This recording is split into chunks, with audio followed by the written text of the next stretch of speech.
En Ecuador hay un apéndice del Poder Ejecutivo que le han puesto toga, la han separado en el presupuesto y le han puesto un nombre que dice función judicial, que no es otra cosa que sí, que la función judicial que realiza la decisión del Ejecutivo.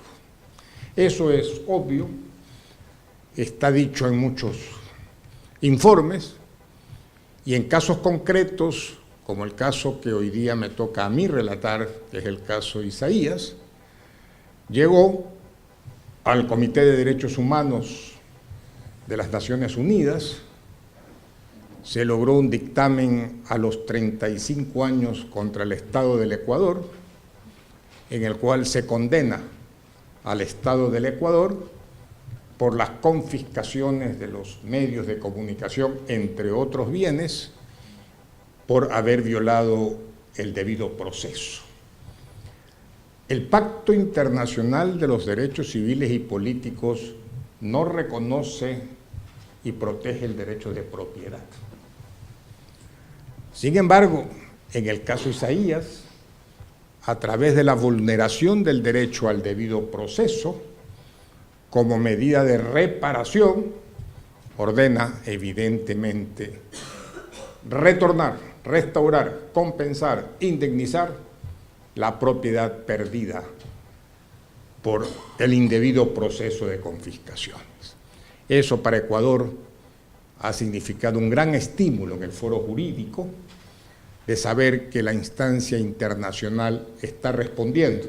No obstante 4 años de litigio, está respondiendo con un voto fuera del voto unánime, un voto sorprendente del voto israelita, que en materia penal va a servirme de hilo conductor en esta brevísima exposición. Quiero decirles con mucha decepción del que habla, que no conozco un fallo penal en el Ecuador que no sea discrecional. Quienes pueden faltar a los derechos humanos es el Ejecutivo. Quienes pueden faltar a los derechos humanos es el legislador. Pero el único que los puede proteger es el juez. Si el juez no protege los derechos, no hay quien lo haga.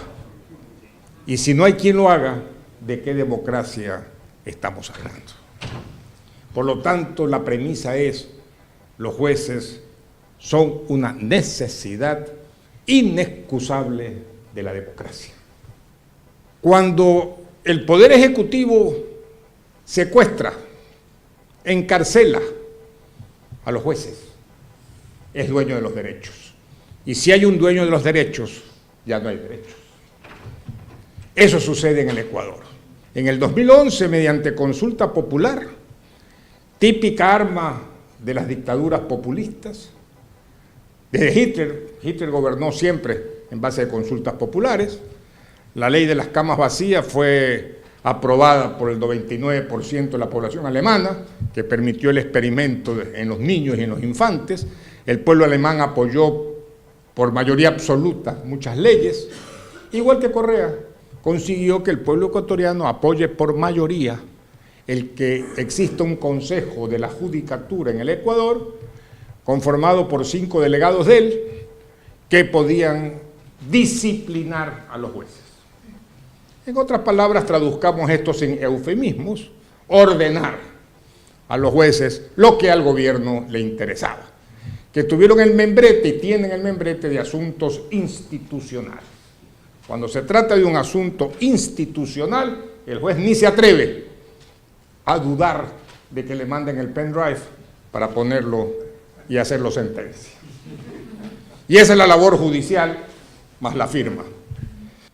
En el caso Isaías, el objetivo era uno de los que no puede privarse el socialismo del siglo XXI como mandato programático: el Estado propaganda. El Estado propaganda implica dominar los medios de comunicación, o al menos moderarlos o silenciarlos. En el Ecuador se decidió los dos sistemas. Con El Universo fue la primera intención de quebrar el periódico. declarar la bancarrota del periódico. Y se logró salvar la bancarrota del periódico por una medida cautelar de la Comisión Interamericana de Derechos Humanos. Una vez más, la justicia supranacional reemplazó la falencia de los jueces, entre comillas, jueces ecuatorianos. Y eso detuvo la ejecución de la condena que todavía subsiste contra Diario El Universo, tanto penal como civil. En el caso Isaías, había que confiscar los medios de comunicación, 2 medios, entre otros, de nivel nacional y de primera opción. ¿Qué tuvieron que hacer? Crear un proceso penal por la entrega de Filambanco al Estado ecuatoriano con superávit, y después de 15 años de proceso, óigaseme bien, 15 años de proceso, sin acusación fiscal por delito de peculado, decide los jueces de la Corte Nacional de Justicia que constituía peculado bancario el haber inobservado normas del programa de estabilización del banco sin pérdida para el banco, sin beneficio para los accionistas, sin beneficio para nadie y sin perjuicio para nadie, era peculado. Y el artilugio de palabras que las utilizan para adecuar la conducta al peculado es digna de una historia de Ripley que ya la relataremos oportunamente. Este caso fue llevado en su contexto a las Naciones Unidas. Comité, como ustedes saben, conformado por 18 especializados de altísimo nivel. Está conformado por culturas distintas, no solo por derechos distintos. Estaba en esa comisión el 30 de marzo del 2016 en que se realizó la última votación, Estados Unidos, Gran Bretaña, Japón, Alemania, Italia, Israel, Congo, Armenia, Georgia, Mauritania, Mauricio, Polonia. Es decir, no creo que estas culturas y diferentes maneras de observar el derecho y concepciones incluso del derecho no hayan podido ver lo que vieron y se sorprendieron de que el Estado ecuatoriano, el 8 de julio, declare la confiscación de los medios de comunicación. El 9 de julio, al día siguiente, la Asamblea Constituyente del Ecuador, comandada por el presidente Correa, declaró que esa confiscación era legítima.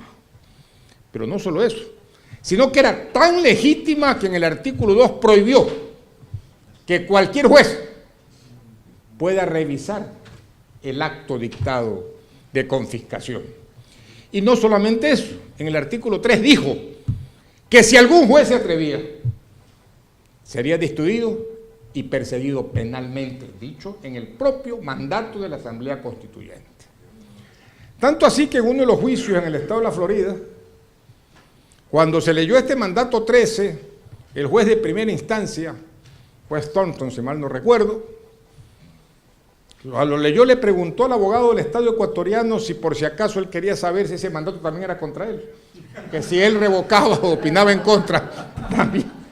Y el Estado del Ecuador dijo que sí, que era contra cualquier juez. En consecuencia, el juez se rió muy respetuosamente y dejó el mandato. Hemos llegado a esos extremos. Por esa razón, nunca en ningún auditorio se le ha negado la razón en el caso Isaías. Pero yo quiero concluir solamente ya reflexionando en algo. Señores, tomemos en cuenta de 2 conclusiones que vamos a extraer de aquí. 1, la democracia sin jueces no existe. Hay crímenes contra la humanidad reconocidas en los simposios internacionales. Yo propongo que este instituto lleve adelante la idea de crímenes contra la democracia. Y la primera es cuando se captura la función judicial, se secuestra la función judicial y se utiliza la función judicial para meternos a todos en un solo tonel de indignidad humana, que es la que vive actualmente mi Ecuador. Muchas gracias.